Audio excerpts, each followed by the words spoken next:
Mas, maafin aku, Mas. Aku menyesal telah menghina kamu. Maafin aku, Mas. Diamlah, kita tidak mungkin bisa bersama lagi. Apa kamu lupa? Kamu dulu menghina dan jijik kepadaku.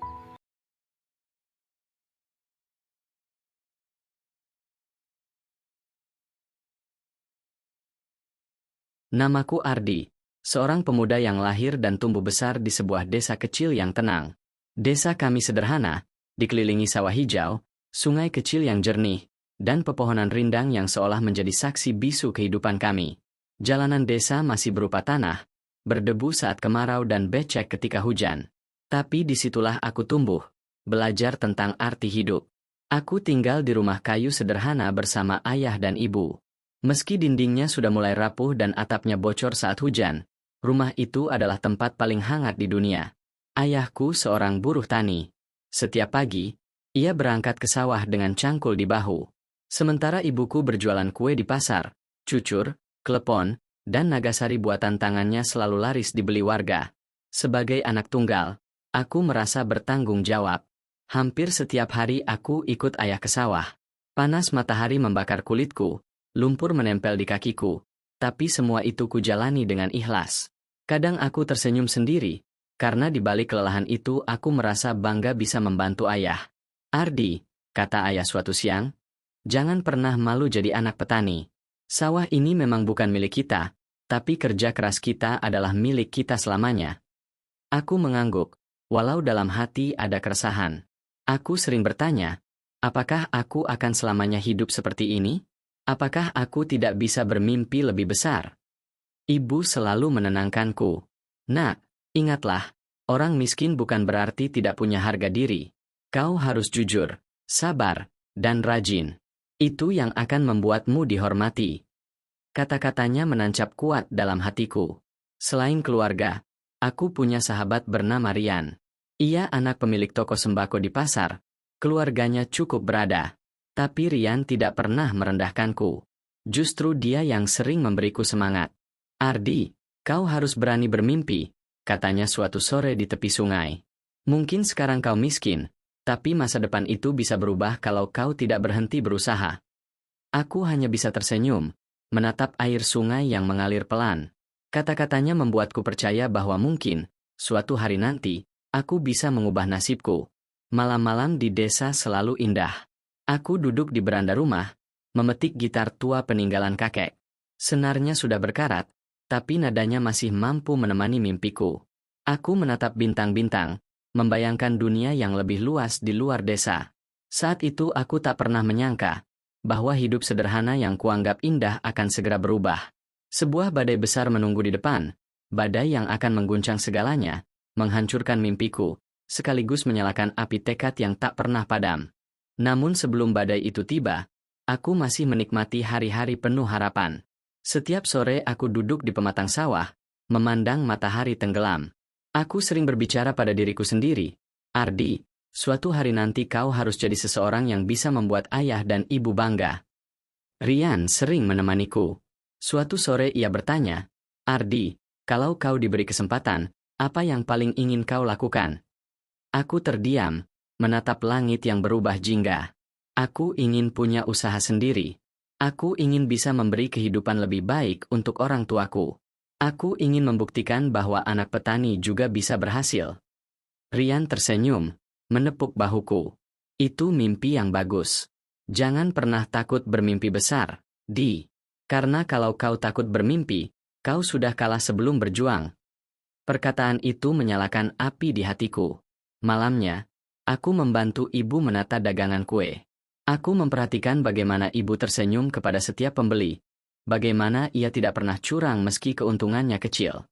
Dari situ aku belajar, kejujuran dan ketulusan adalah modal yang lebih besar daripada uang. Namun di balik semua itu, ada satu hal lain yang membuatku bersemangat, Nadia. Ia gadis cantik dari kampungku, anak seorang pegawai kecamatan. Senyumnya lembut, tutur katanya halus. Meski kami jarang berbicara, setiap kali aku melihatnya, hatiku bergetar. Aku tahu, jarak di antara kami besar. Aku anak buruh tani, dia anak orang terpandang. Tapi mimpi membuatku berani berharap. Aku ingin suatu hari bisa berdiri sejajar dengannya. Aku tidak tahu bahwa perasaan sederhana itu justru akan menjadi awal dari badai besar yang akan mengubah jalan hidupku selamanya. Hari-hari berlalu, aku mulai lebih sering melihat Nadia. Kadang di pasar saat ia membantu ibunya, kadang di jalan setapak ketika ia pulang sekolah. Setiap senyumnya membuat dunia di sekitarku terasa lebih indah. Suatu sore, aku memberanikan diri menghampirinya di tepi sungai. Dengan gugup aku berkata, "Nadia, aku tahu aku bukan siapa-siapa. Tapi suatu hari nanti, aku ingin jadi seseorang yang bisa membuatmu bangga." Nadia menunduk, terdiam sejenak. Lalu ia berkata pelan, "Ardi, aku menghargai ketulusanmu. Tapi keluargaku berbeda dengan keluargamu. Aku harap kau mengerti." Kalimat itu seperti pisau menusuk dadaku. Tapi aku tetap tersenyum, menahan sakit. Aku mengerti. Tapi izinkan aku tetap bermimpi. Sejak hari itu, desas-desus mulai menyebar di desa. Beberapa orang berbisik, "Ardi berani mendekati Nadia? Anak miskin seperti dia mana pantas?" Aku mencoba mengabaikan bisikan itu. Bagiku, mimpi tetap harus diperjuangkan meski orang lain menertawakan. Tapi aku tidak pernah tahu bahwa tawa mereka akan segera berubah menjadi penolakan yang begitu menyakitkan. Hari itu aku memberanikan diri datang ke rumah Nadia. Aku membawa sebakul kue buatan ibu sebagai tanda niat baik. Ayah Nadia menatapku tajam. Ibunya bersedekap dengan wajah penuh gengsi. "Ardi," kata ayahnya, "kau anak baik. Tapi jangan pernah bermimpi terlalu tinggi. Anak kami tidak pantas bersama orang miskin." Aku tercekat, namun mencoba tersenyum. "Pak, saya mungkin miskin sekarang. Tapi saya punya tekad untuk berjuang." Ibunya memotong cepat, suaranya dingin. "Pergi dari sini. Jangan ganggu keluarga kami lagi." Aku terdiam. Nadia berdiri di sudut ruangan, matanya berkaca-kaca, tapi ia tak bisa berbuat apa-apa. Dengan langkah berat aku keluar dari rumah itu. Bisikan warga yang kebetulan lewat menambah perih di hatiku. Malam itu, aku duduk di beranda rumah. Air mata mengalir tanpa kusadari. Untuk pertama kalinya aku merasa benar-benar diusir, bukan hanya dari rumah seseorang, tapi juga dari mimpi yang kupegang erat. Keesokan harinya, kabar itu menyebar cepat. Desa yang kecil membuat gosip meluas dalam hitungan jam. Aku berjalan di jalan setapak dengan kepala tertunduk, sementara bisik-bisik menusuk telingaku. "Kasihan, anak miskin kok berani melamar anak orang kaya. Dia pikir siapa dirinya?" Ada yang menertawakan, ada yang mencibir. Tatapan sinis menghujamku setiap kali aku lewat. Di rumah, ibu mencoba menenangkanku. "Nak, jangan kecil hati. Hidup tidak berhenti hanya karena ditolak." Ayah menatapku dengan mata yang dalam. "Ardi, kau harus buktikan. Suatu saat mereka akan menyesal." Malam itu aku termenung. Kata-kata ayah berputar di kepalaku. Aku sadar. Selama ini aku hanya bermimpi tanpa benar-benar tahu bagaimana mewujudkannya. Penolakan itu, betapapun menyakitkan, menyalakan api baru. Aku berbisik pada diriku sendiri. Aku tidak boleh berhenti.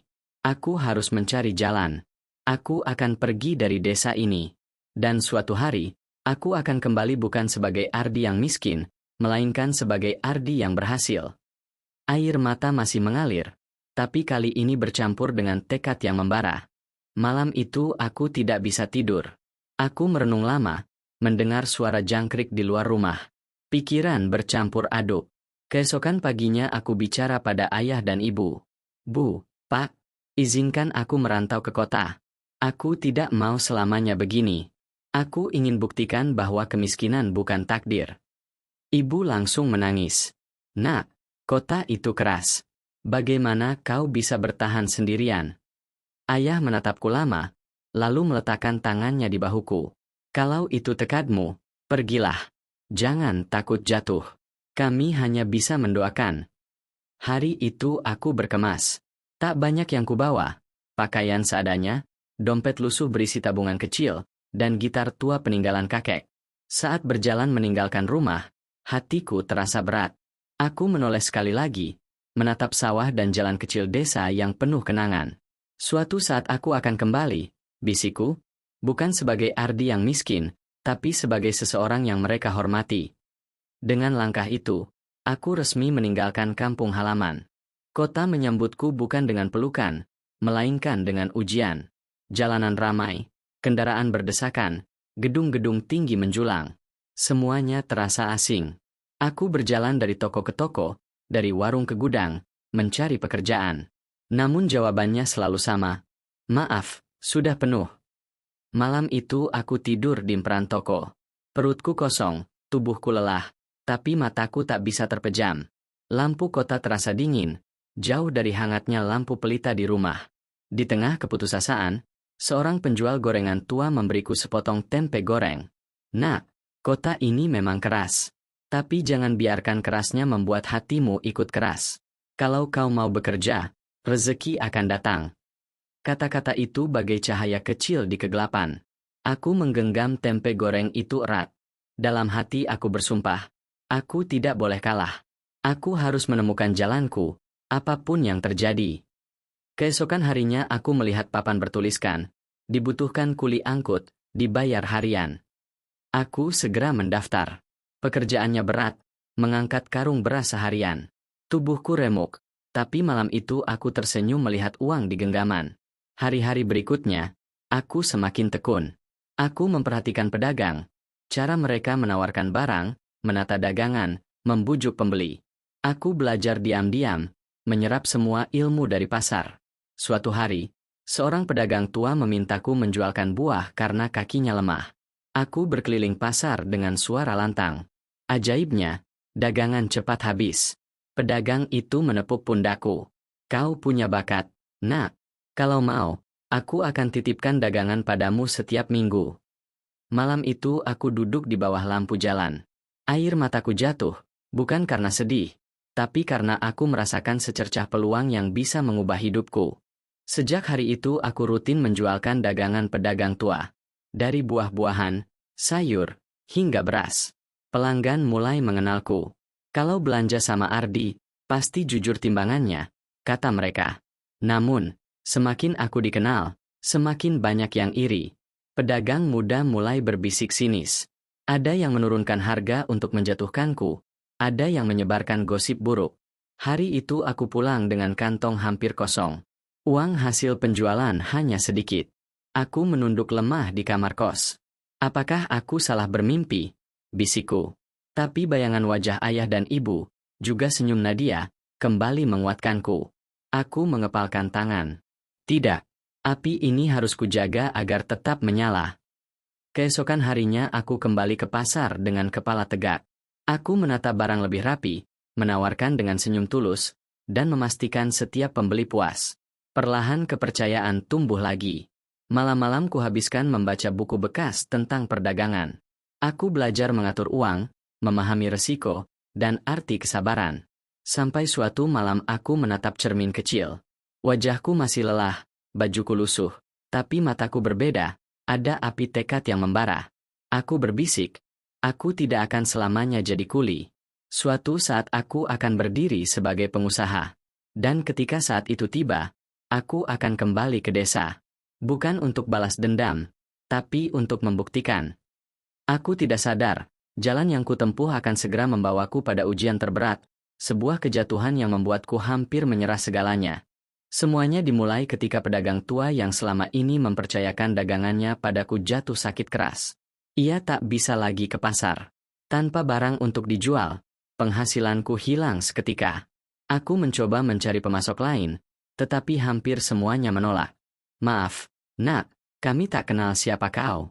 Kami hanya percaya pada orang lama. Jawaban itu menusuk hatiku. Hari-hari berikutnya semakin berat. Tabungan kecilku habis hanya untuk membayar kos dan makan seadanya. Kadang aku menahan lapar seharian. Malam-malam kulalui dengan mata terbuka, menatap langit-langit kamar yang kusam. Lalu, kabar dari kampung datang bagai petir. Nadia, gadis yang pernah kucintai, akan dijodohkan dengan lelaki kaya dari kota. Aku terdiam lama, dunia seakan runtuh. Semua janji dan mimpi yang dulu kupeluk kini terlepas begitu saja. Malam itu aku menatap lampu kota dari jendela kosku yang sempit. Apakah semua perjuanganku hanya akan berakhir sia-sia? Apakah aku memang ditakdirkan gagal? Bisikku. Air mataku jatuh, membasahi bantal tipis. Untuk pertama kalinya, aku merasa sendirian di dunia ini. Hari-hari berikutnya ku jalani dengan langkah gontai. Aku mencari pekerjaan dari pintu ke pintu, tapi jawaban selalu sama. Maaf, sudah penuh. Perutku sering kosong, tubuhku makin lemah. Kadang aku berdiri di depan warung makan, hanya berani menghirup aroma nasi goreng tanpa mampu membelinya. Di tengah keputusasaan, aku melihat selebaran di papan pengumuman. Dibutuhkan tenaga kerja ke luar negeri. Gaji tetap, tempat tinggal disediakan. Aku terpaku. Inilah kesempatan, tapi sekaligus pilihan yang menyiksa. Jika kuambil, aku harus meninggalkan tanah air lebih jauh lagi, meninggalkan orang tua, bahkan benar-benar mengubur perasaan pada Nadia. Malam itu aku duduk di kamar kos yang gelap. Aku menatap foto ayah dan ibu di dompet lusuh. Air mataku jatuh deras. Dengan suara bergetar aku berbisik. Bu, Pak, maafkan aku. Aku harus memilih jalan ini, meski berat. Dengan tangan gemetar, aku menandatangani formulir pendaftaran. Dan sejak saat itu, aku tahu, hidupku tidak akan pernah sama lagi. Beberapa minggu kemudian aku berangkat. Pesawat membawa tubuhku melintasi awan, sementara hatiku terasa lebih berat dari koper kecil yang kubawa. Sesampainya di negeri asing, kenyataan lebih keras dari yang kubayangkan. Aku ditempatkan di sebuah pabrik besar. Jam kerja panjang, suhu dingin menusuk tulang, bahasa asing membuatku sering salah paham, dan makanan yang tak biasa membuat perutku sering mual. Hari pertama aku hampir roboh. Tubuhku remuk, punggung terasa patah. Malam itu aku menangis diam-diam di asrama yang penuh sesak. Aku benar-benar merasa sendirian di negeri asing. Namun aku bertahan. Aku belajar bahasa, menyesuaikan diri, bekerja lebih cepat. Gajiku kecil, tapi cukup untuk menabung. Untuk pertama kalinya aku bisa mengirim sedikit uang ke kampung. Namun saat semangatku mulai tumbuh, kabar buruk datang. Perusahaan tempatku bekerja mengalami krisis. Banyak pekerja di PHK. Namaku ada di dalam daftar itu. Untuk kedua kalinya, aku kembali berdiri di jurang keputusasaan. Tabungan yang susah payah kukumpulkan perlahan habis untuk makan dan bayar sewa. Aku mencari pekerjaan baru, tapi persaingan begitu ketat. Tanpa keahlian, aku kembali ditolak. Malam-malam kulalui di jalan, meringkuk di bangku taman. Lampu kota yang gemerlap hanya membuat hatiku semakin gelap. Lalu, surat dari kampung datang. Tanganku gemetar saat membukanya. Kabar pernikahan Nadia. Dadaku seolah diremuk. Perempuan yang pernah menjadi semangatku kini resmi menjadi milik orang lain. Aku jatuh terduduk, air mata membasahi kertas surat itu. Apakah ini akhir segalanya? Apakah aku ditakdirkan gagal? Malam itu, aku hanya punya dua pilihan. Pulang ke kampung dengan tangan kosong dan menanggung malu, atau bertahan di negeri asing ini meski jalan di depan penuh duri. Aku menengadah ke langit dan berbisik lirih. Allah, tunjukkan jalanku. Aku sudah tak sanggup lagi. Doa itu kuucapkan dengan linangan air mata. Dan seakan semesta mendengarnya, keesokan harinya aku bertemu seorang pria parubaya di masjid kecil dekat asrama. Ia seorang pengusaha asal Indonesia yang sudah lama tinggal di negeri itu. Ia menghampiriku setelah melihatku termenung.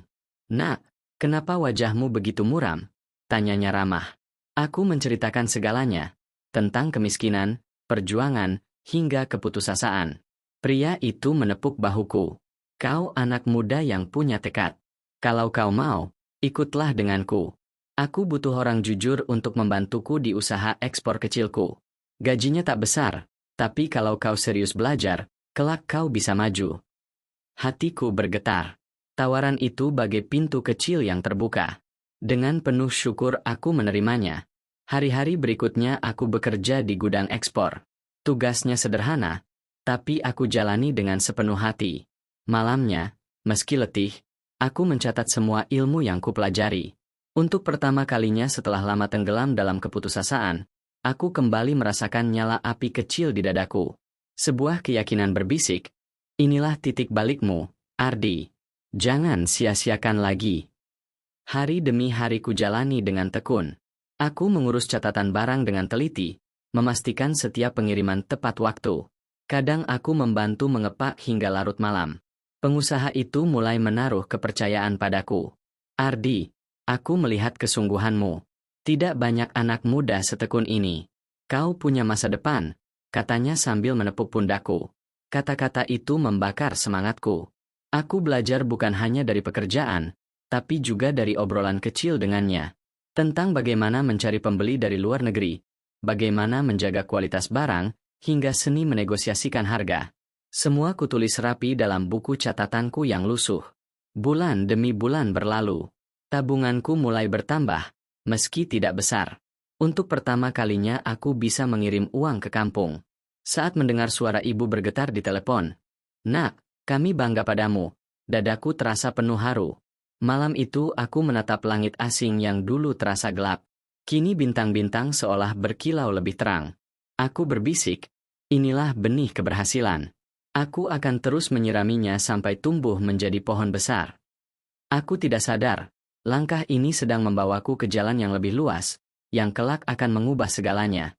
Dengan tabungan yang semakin terkumpul dan ilmu yang kian kupahami, aku memberanikan diri membuka usaha kecilku sendiri. Awalnya sederhana, aku membeli hasil bumi dari rekan-rekan pekerja migran yang pulang membawa produk dari kampung, lalu kujual kembali ke pasar lokal. Hasilnya tak seberapa, tapi cukup membuat roda hidupku berputar lebih cepat. Hari-hari itu penuh perjuangan. Aku harus menghadapi pembeli yang menawar habis-habisan, pesaing yang mencoba menjatuhkan harga, bahkan kendala barang rusak di perjalanan. Tapi aku tidak menyerah. Perlahan, keuntungan mulai bertambah. Dari usaha kecil itu aku memperluas jaringan, menemukan lebih banyak pemasok, hingga merintis usaha ekspor sendiri dengan bimbingan sang pengusaha yang dulu menolongku. Suatu malam aku menatap catatan keuanganku. Angkanya jauh lebih besar dari yang pernah kubayangkan. Air mataku jatuh, bukan karena sedih, melainkan rasa syukur. Inilah saatnya, bisikku. Aku harus kembali ke kampung. Bukan lagi sebagai Ardi yang miskin, tapi sebagai Ardi yang telah bangkit. Beberapa bulan kemudian, aku benar-benar pulang. Mobil sederhana yang kukendarai melintasi jalan tanah desa membuat warga menoleh penuh heran. "Apakah itu Ardi?" bisik mereka. Mereka hampir tak percaya melihatku turun dengan penampilan rapi dan berwibawa, jauh berbeda dari pemuda lusuh yang dulu diusir dengan hinaan. Aku menuju rumah orang tuaku. Ibu berlari memelukku sambil menangis. Ayah menepuk bahuku dengan penuh kebanggaan. "Kami selalu percaya padamu, Nak," ucapnya lirih. Kabar kepulanganku menyebar cepat. Tetangga berdatangan, sebagian menunduk malu, sebagian berusaha ramah seakan tak pernah meremehkanku. Namun kejutan terbesar terjadi saat aku berhadapan dengan keluarga Nadia. Ayah dan ibunya yang dulu mengusirku kini terdiam kaku. Mata mereka membesar tak percaya. Aku hanya tersenyum tenang, menatap mereka sambil berkata dalam hati, "Inilah jawaban dari setiap air mata dan doa yang pernah kutumpahkan." Di antara kerumunan, mataku bertemu dengan Nadia. Ia masih anggun, namun sorot matanya penuh kesedihan. "Ardi," suaranya bergetar, cukup untuk mengguncang hatiku. Diamlah. Aku menarik Kita tidak napas mungkin panjang. bisa bersama lagi. "Nadia, aku Apa kembali. kamu lupa? Bukan Kamu dulu untuk menghina mengungkit dan masa jijik lalu, kepadaku. tapi untuk membuktikan bahwa kemiskinan bukan alasan untuk merendahkan seseorang." Air mata jatuh dari pipinya. "Ardi, maafkan aku. Aku tak mampu melawan keputusan orang tuaku dulu. Tapi percayalah, aku selalu mendoakanmu."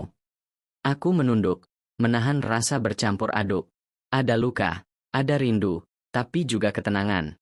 Dengan suara tenang aku berkata, "Jangan menangis, Nadia. Semua sudah terjadi. Yang penting sekarang, aku kembali untuk membahagiakan orang tuaku dan membangun desa ini." Warga yang menyaksikan terdiam haru. Saat itu aku tahu, aku berdiri bukan lagi sebagai pemuda miskin yang diusir, tapi sebagai seseorang yang telah bangkit. Hari-hari setelah kepulanganku menjadi babak baru. Aku membangun usaha di desa, membuka lapangan kerja bagi pemuda yang dulu tak punya harapan. Sawah-sawah kembali subur dengan bantuan alat modern. Pasar desa yang dulu sepi kini ramai karena jalur distribusi yang kubangun. Perlahan, desa kecil itu berubah menjadi lebih makmur. Orang-orang yang dulu menertawakan kini menatapku dengan hormat. Ada yang datang meminta maaf, ada pula yang menunduk malu. Aku tidak menyimpan dendam. Kita semua pernah salah, kataku. Yang penting sekarang, Mari kita bangun desa ini bersama-sama. Di beranda rumah, ayah dan ibu duduk di sampingku dengan senyum bahagia. Ibu berbisik, "Nak, inilah doa kami sejak dulu. Melihatmu berdiri tegak, bukan hanya sebagai anak kami, tapi sebagai kebanggaan banyak orang." Aku menatap langit senja. Semua luka, penghinaan, dan air mata yang pernah kutelan kini berganti dengan syukur. Kemenangan sejati, bisikku, bukan ketika aku kaya raya, melainkan ketika aku mampu berdiri dengan hati lapang, memberi manfaat, dan membuktikan bahwa kemiskinan bukan akhir dari segalanya. Dan sejak saat itu, aku tahu, perjalanan panjangku akhirnya menemukan maknanya.